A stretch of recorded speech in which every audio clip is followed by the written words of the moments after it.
Hello, church. Just want to continue our talk on 1 Samuel chapter 30, verse 6, where the passage says, "And David, he strengthened himself in the Lord his God." And the first thing we talked about, four ways we're talking about of how to encourage yourself in the Lord. The first thing we talked about is this: encourage yourself through seeing the silent, sovereign hand of God, or understanding the silent, sovereign hand of God. The second thing I want to talk to you guys about is remembering past deliverances. Okay? Remembering past deliverances. And this is a very crucial point as far as how to encourage yourself in God. Now, in 1 Samuel chapter 17, this is King David. David was promised to be the king of the nation of Israel. The present king was King Saul.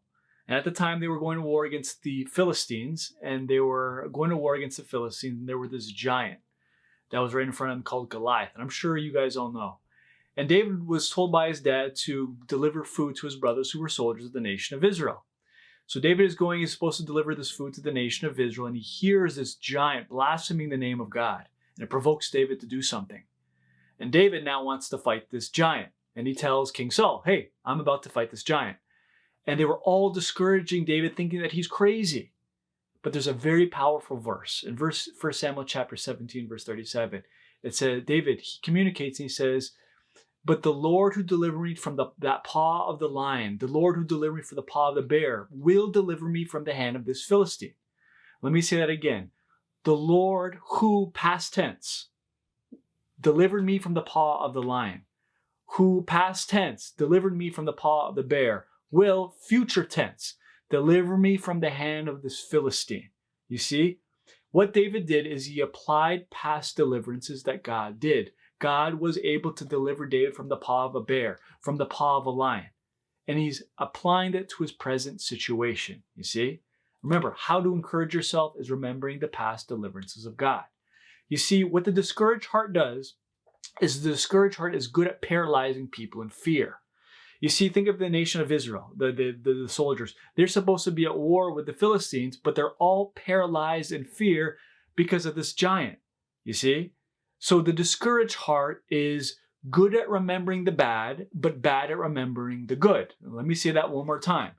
The discouraged heart is very good at remembering the bad, but bad at remembering the good. And of any nation that was supposed to remember past deliverances, it was the nation of Israel. This is why the Torah was written, so they can remember the hand of God at work in their life. The nation of Israel was just so bad at remembering the hand of God. That's why they were paralyzed in fear. The only person that applied the past deliverances of God was David. And this is why he was victorious. You see, the discouraged heart is so good at remembering the bad, but bad at remembering the good. In Numbers chapter 13, God was told the nation of Israel to take 12 spies and to go into the land of Canaan to give a report back to Moses. And they were supposed to go to war with him. But the thing was this, the report that came back from these spies were the Canaanites are so big, we're like grasshoppers in comparison to them. 10 out of the 12 spies reported this to Moses. Remember, only 2 people, Joshua and Caleb, were able to communicate, "Hey, we got God on our side, we're able to do that." Only 2 people were able to communicate past deliverances saying, "Look, they're big, they're huge, but we've got God on our side." Hey guys, remember the 10 plagues? Hey guys, remember the Red Sea? Remember how we were able to survive this long? It's purely through miraculous means that we're able to do so. Because what? The discouraged heart is bad at remembering the good, but good at remembering the bad. You see? And the 12 spies did that.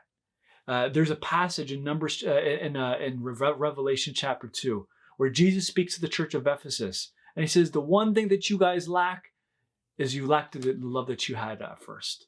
And the solution he gives is he says this: remember the things that you did at first. Remember this. Remember past deliverances. David was able to apply it. Josh was able to apply it. Caleb was apply it. And there's an encouragement for us to apply it too.